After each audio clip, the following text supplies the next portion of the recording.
I'm Jack, 28 male, and at my brother's wedding, my own family seated me behind a speaker like a piece of unwanted furniture. It wasn't a subtle slight. It was a declaration, written not in ink but in plastic and steel, a single lonely fold-up chair tucked into the shadows behind the towering stack of the DJ's equipment. That was where I belonged. That was my seat at the most important event in my brother's life. The first thing that hit me wasn't the humiliation but the bass. It was a physical presence, a deep thudding vibration that traveled from the soles of my shoes up into my chest, making my heart feel like it was beating to a frantic artificial rhythm. I stood there for a long moment, staring at the flimsy metal chair as if it were a strange artifact from another world. It was angled toward a wall of tangled black cables and power strips, its back to the entire reception hall. To sit in it would mean to face my own exclusion. My brother Ethan was the golden child. It had always been this way. He is 4 years older than me, and in the eyes of our mother, Helen, those 4 years might as well have been a century of accumulated worth. Ethan was the brilliant one, the responsible one, the one destined for greatness. I was the other one, the artist, the dreamer, the one who drew in notebooks instead of studying balance sheets. Our lives were a study in contrasts, not because we chose them to be, but because my mother framed them that way. I remember the day Ethan got his acceptance letter to a prestigious law school. My mother had it framed. It hung in the hallway for years, a testament to his success. That same week, I was awarded a full scholarship to one of the country's top art and design colleges. When I showed my mother the acceptance package, overflowing with congratulations and details of the honor, she smiled a thin, distracted smile. "Oh, that's nice, dear," she'd said, her eyes already drifting back to the television. "It's good to have a hobby." A hobby. 4 years of intensive study, of honing a craft that was as much a part of me as my own breathing, reduced to a pastime. The pattern was set and it never deviated. When Ethan needed a down payment for his first condo in the city, our parents co-signed a substantial loan without a second thought. My father sat with him for hours, poring over mortgage rates and property taxes, his chest puffed with pride. A year later, when my old drawing tablet, the very tool of my trade, finally died, I asked for a fraction of that amount to help buy a professional-grade replacement. My mother's response was swift and patronizing. "Jack, you're a grown man," she'd said, her tone laced with disappointment. "You need to learn to be responsible with your money. Your brother understands these things." I ended up working 2 part-time jobs for 6 months to save up, eating instant noodles and drawing on paper until I could afford the equipment I needed to keep my freelance career afloat. They never asked how I managed. They only saw that Ethan had a new condo and I was still struggling with that art thing. Family dinners were the worst. They were tribunals where Ethan's achievements were lauded and mine were glossed over. I once landed a major contract to illustrate a series of children's books for a national publisher. It was my biggest break, the culmination of years of hard work. I was buzzing with excitement when I went to our weekly Sunday dinner. I waited for a lull in the conversation to share my news, but the lull never came. Instead, the entire 2 hours were dedicated to celebrating Ethan's minor promotion from junior associate to slightly less junior associate. My mother had ordered a cake, for a title change that came with a minuscule raise. When I finally managed to squeeze in my news as we were clearing the plates, my mother simply patted my arm and said, "That's wonderful, Jack. Maybe you can draw something for the new office Ethan is getting." The subject was changed before I could even explain what the contract meant to me. So when Ethan announced his engagement to Madison, a sharp and ambitious marketing executive who mirrored his own drive, I knew the wedding would be another stage for the same old play. Madison was perfect for Ethan and by extension perfect for my mother. She was successful, polished, and had an innate understanding of social hierarchies. From the moment she met me, I could see the quiet calculation in her eyes as she sized me up and placed me neatly at the bottom of the family food chain. She was polite, of course, but it was the icy, detached politeness one reserves for service staff. I wasn't family to her. I was an inconvenient accessory that came with the man she was marrying. I had tried, though. I genuinely tried to connect with her for Ethan's sake, but every attempt was subtly rebuffed. My world of art and creativity was alien to her, and she made no effort to understand it. To her, my frail aunt's career was a sign of instability, a quirky character flaw in her otherwise perfect new family. And my mother, Helen, only reinforced this perception, often speaking for me in conversations. "Oh, Jack is still drawing his little pictures," she'd say with a laugh, as if I were a child still finger-painting at the kitchen table. So as I stood there in that grand, opulent hall filled with glittering lights and the scent of expensive flowers, the sight of that lone, pathetic chair didn't just feel like an oversight, it felt like a message. It was the culmination of 28 years of being told in 1,000 different ways that I was secondary, an afterthought, an obligation. The bass from the speaker vibrated through the floor, a dull, repetitive punch to the gut. And for the first time, I felt a cold, hard knot of anger begin to form where hope used to be. The 6 months leading up to the wedding were a masterclass in exclusion. I wasn't asked to be a groomsman, I wasn't even an usher. When I casually asked Ethan about it, he shifted uncomfortably, avoiding my eyes. It's just Maddie has two brothers and a cousin she's really close to, he stammered, running a hand through his perfectly styled hair. And my best friend from law school, it just got crowded, man. It was easier this way. Easier was the word my family always used when they meant it was more convenient to leave me out. It was easier than explaining my unconventional job to Madison's wealthy parents.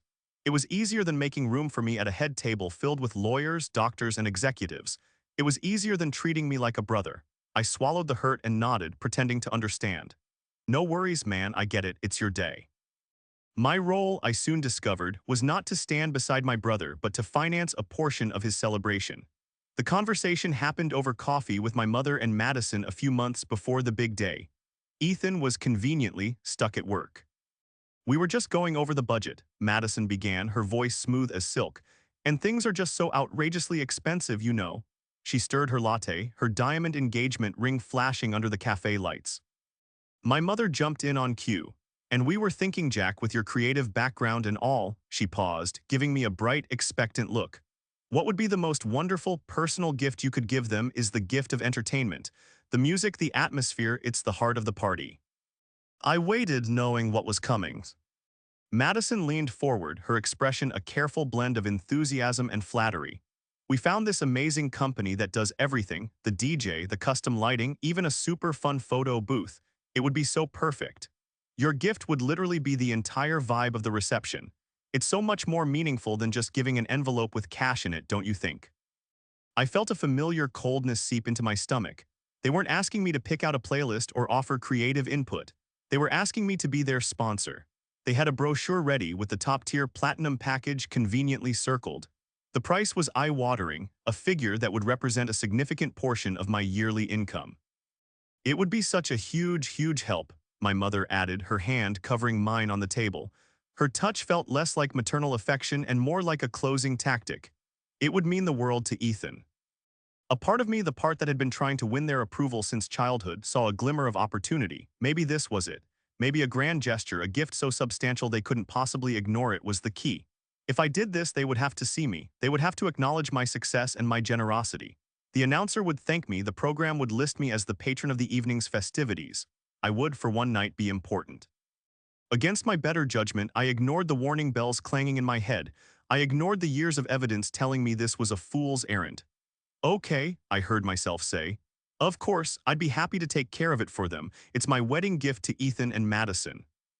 The smiles that broke out on their faces were immediate and dazzling. They gushed about how generous I was, how much Ethan would appreciate it. Madison gave me a rare, brief hug that felt more like a transaction being sealed. They handed me the brochure and the contact information for the vendor. My job was to call, arrange the details, and most importantly, handle the payment. The structure was simple: a 50% deposit up front and the final 50% to be authorized by me via a phone call to the company's accounts manager on the day of the wedding, just as the reception began. It was their policy, they said, to ensure everything was running smoothly before the final charge went through. In the weeks that followed, I was the perfect dutiful son and brother. I coordinated with the entertainment company, selecting lighting schemes and playlists based on Madison's emailed instructions. I never heard a word from Ethan about it. Not once did he call to say thank you. When I brought it up to my mother, she waved it off. "Oh, you know how busy he is with the wedding and his job. He's just thrilled, Jack, he told me so." I clung to that second-hand gratitude like a lifeline. I paid the hefty deposit from my business account, a transfer of funds that made my own bank balance dip precariously. I told myself it was worth it. It was an investment in my family. On the day of the wedding, I put on my best suit, enclosed a card with the payment confirmation details in an elegant envelope, and drove to the venue with a fragile sense of hope. I was no groomsman, but I was the benefactor of the party. Surely that earned me a seat at the table. The venue was breathtaking. A restored historical manor set on acres of rolling green hills with gardens that spilled over with late summer blooms. Guests in fine suits and flowing dresses drifted across the manicured lawns, champagne flutes in hand. It was a scene straight out of a magazine, a perfect backdrop for my brother's perfect life. A knot of anxiety tightened in my stomach, but I pushed it down. Today was about celebrating Ethan. I would be happy for him. The ceremony took place under a giant oak tree, its branches draped with white linen and flowers. I found a seat near the back, behind a row of Madison's relatives I'd never met. I watched my brother at the altar, looking confident and handsome. I saw my mother in the front row, dabbing her eyes with a lace handkerchief, her face a portrait of maternal pride. A pang of longing shot through me, a desire to be a part of that perfect picture, not just an observer on the periphery. When the officiant pronounced them husband and wife, the crowd erupted in applause. I clapped along with them, a genuine smile on my face. For a moment I was just a guest, happy for his brother. The feeling began to dissolve as we moved inside for the reception. The grand ballroom was even more impressive than the grounds. Towering floral centerpieces graced every table, and the air buzzed with laughter and cheerful music, the very music I had paid for. A large, ornate seating chart stood on an easel near the entrance, its calligraphy elegant and looping. I scanned the list for my name. Table 1, 2, 3, I went through all 20 tables listed. No Jack, I checked again, my finger tracing the names. Ethan's law firm partners, Madison's college friends, distant cousins I hadn't seen in a decade. They all had a place, I didn't. A cold dread began to creep up my spine. It had to be a mistake, a simple oversight.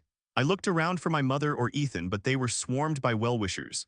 I spotted the wedding planner, a harried-looking woman with a headset, and approached her. "Excuse me," I said, trying to keep my voice steady. "I can't seem to find my name on the seating chart. I'm Jack, the groom's brother." Her eyes widened in recognition, and a flicker of pity crossed her face before she quickly masked it.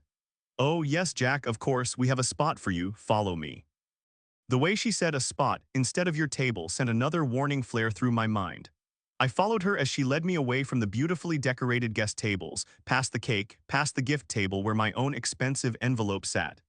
We were heading toward the corner of the room where the DJ was set up, a massive fortress of speakers, lights, and equipment. My steps slowed as I realized where she was leading me. There, tucked away in the dusty space behind a subwoofer the size of a small refrigerator, was a single gray metal folding chair. It faced a wall covered in a chaotic web of wires and extension cords. It was a non-seat, a place of exile, more storage space than seating arrangement. The planner had the decency to look embarrassed. "I'm so sorry," she whispered, her voice barely audible over the music. The bride's mother insisted. She said there was a last-minute adjustment and this was the accommodation. The bride's mother, my mother, Helen's. I just stared at the chair. The metal was cold and industrial. A piece of tape with the word extra was peeling off one of its legs. This was my place, hidden from view, out of sight, out of mind, the physical manifestation of my entire life within my family. I was the extra. "Thank you," I said, my voice hollow. I didn't know what else to say. The planner gave me one last apologetic look and scurried away, clearly wanting no part of this silent, brutal act of cruelty. I didn't sit down, I couldn't. I stood in the shadows, the bass from the speaker vibrating through my bones, and I watched. I watched the grand entrance as the bridal party was announced. I watched my mother beaming with pride as Ethan and Madison took the floor for their first dance, swaying gracefully in the spotlight. From my vantage point, I could only see their backs. It felt fitting. I felt a profound sense of dislocation, as if I were watching a movie of a life I was supposed to be in.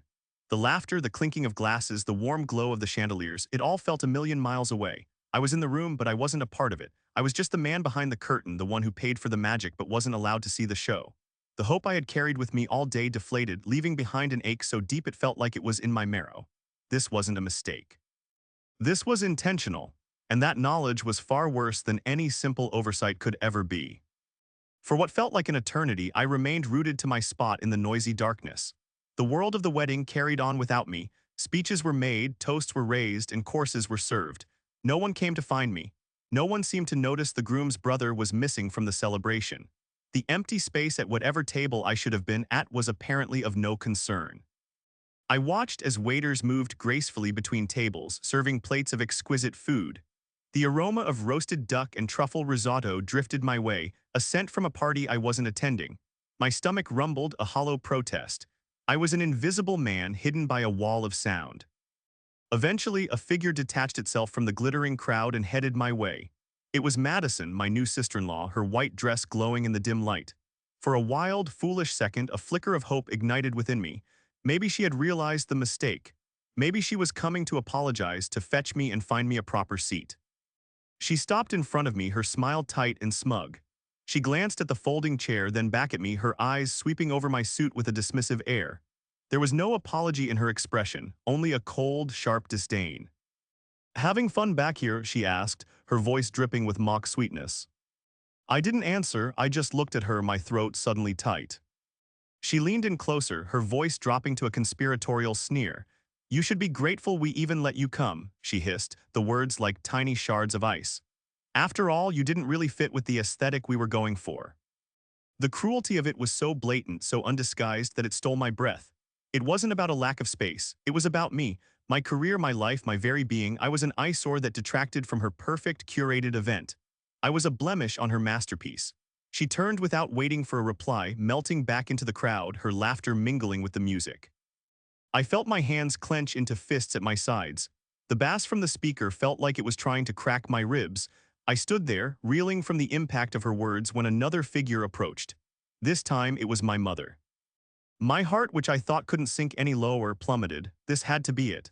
My mother would surely see the monstrosity of this situation. She would be horrified, she would fix it. "Jack, there you are," she called out, her voice unnaturally cheerful. She navigated the cables and came to a stop beside me, holding a glass of champagne. "I was wondering where you'd gotten to." "They put me back here, Mom," I said, my voice rough. I gestured to the chair. "This is my seat." She looked at the chair and then she looked at me. And then she did something that shattered the last remaining fragment of my hope. She laughed. It wasn't a loud laugh, but a short, airy chuckle of dismissal, as if I'd just told a silly joke. "Oh, Jack, don't be so dramatic," she said, waving her free hand dismissively. "It's not like you're important."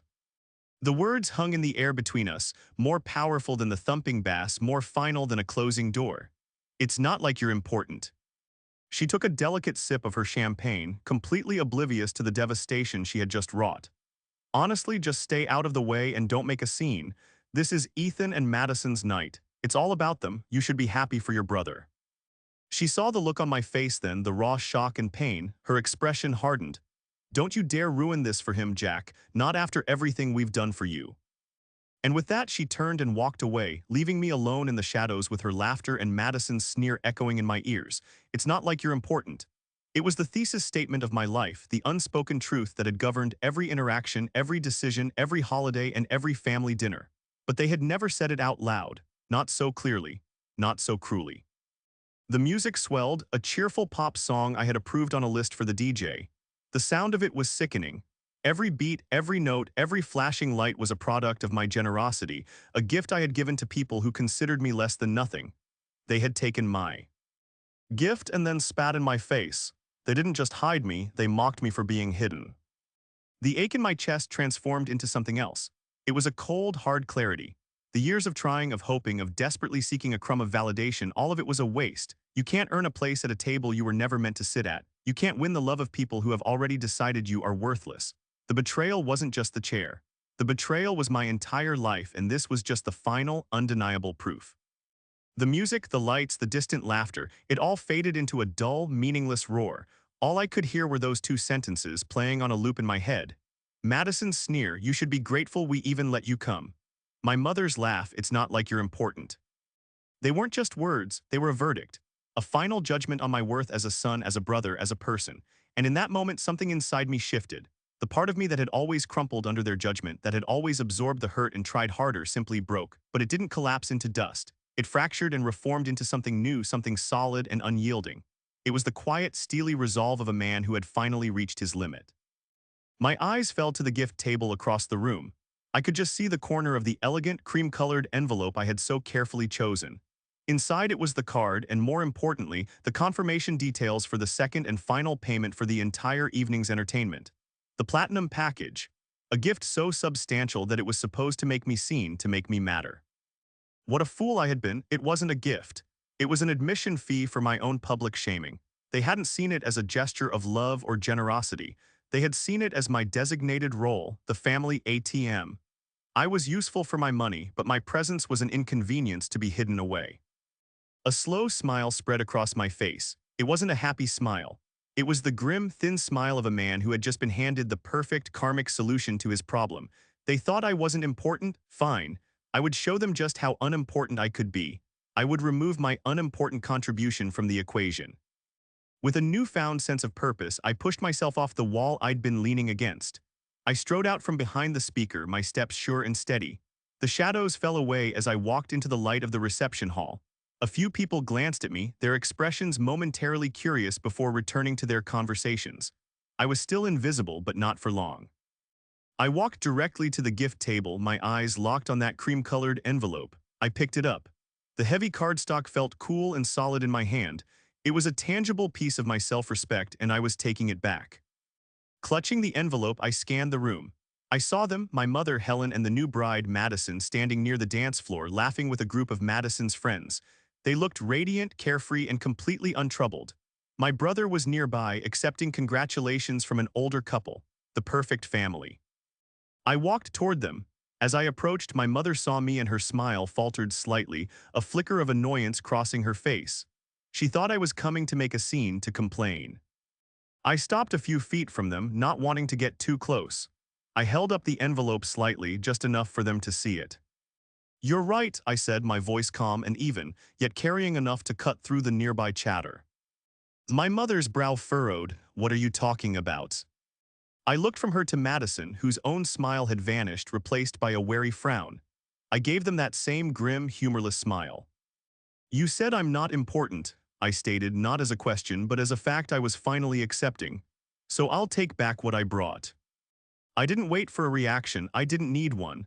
I had said my piece. I turned my back on them, on their shocked and confused faces, and began walking toward the grand double doors of the exit. As I walked, I pulled my phone from my pocket. My fingers were steady as I scrolled through my contacts to the name I had saved weeks ago. David Entertainment Co. He was the accounts manager I had spoken with to arrange the payment. I pressed the call button. He answered on the second ring, his voice professional and bright. "David speaking." "Hi David, it's Jack," I said, my voice low but clear. I didn't break my stride. The exit was getting closer. "I'm calling about the event for Ethan and Madison, contract number 74B39. "Ah, Mr. Jack, yes, of course, everything going well. The DJ said the party is in full swing." "It is," I replied evenly. "I'm calling to finalize the payment details as we discussed." I could see the ornate brass handles of the door now. "Regarding the final 50% payment, I will not be authorizing it." What? There was a stunned silence on the other end of the line. I'm sorry, you're not authorizing it." "That's correct," I said, my voice devoid of any emotion. "Please cease services immediately as per the cancellation clause in our contract regarding non-payment of the final balance." "But sir, the event is happening right now." "I'm aware," I said. I reached the doors. "My gift has been ungiven, please proceed." I hung up the phone just as my hand touched the cold brass of the door handle, and in that exact moment the impossible happened. The driving, joyful beat of the music didn't just fade out, it stopped, abruptly, utterly. One second the air was filled with a pop song, the next there was a deafening, shocking silence. The emergency lights, a stark flat white, flickered on as the custom mood lighting I'd paid for went black. The vibrant purples and blues vanished, plunging the opulent ballroom into a sterile, institutional glare. The silence was so absolute that the sudden, collective gasp of 200 guests was clearly audible. The music had stopped before I even reached the door. The silence was a living thing. It filled the cavernous ballroom, thick and heavy with confusion. For a few seconds no one moved. Guests looked at each other, then at the darkened DJ booth, their faces a mixture of surprise and concern. The sudden plunge from joyous celebration to stark, quiet stillness was jarring. Then the murmuring started, a low hum of questions that grew in volume. What happened? Is it a power outage? Did the DJ quit? All eyes, which had been on the dance floor or on dinner plates, were now searching for an explanation, and they found one. They found me standing by the exit, my phone still in my hand. A figure broke from the crowd, moving with a speed that was almost violent. It was Ethan, my brother. His face, which had been beaming with happiness moments before, was now a thunderous mask of rage and disbelief. He was followed closely by Madison, her beautiful bridal makeup doing nothing to hide the ugly fury in her eyes, and my mother, whose expression was one of pure, horrified shock. "Jack, what did you do?" Ethan hissed, his voice a venomous whisper as he got close.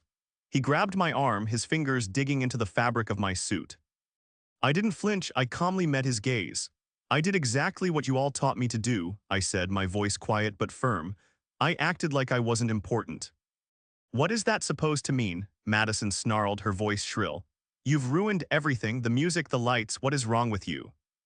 Several guests, drawn by the commotion, had begun to inch closer, their curiosity overcoming their politeness. A small audience was forming. Good. What's wrong with me? I repeated, a humorless laugh escaping my lips.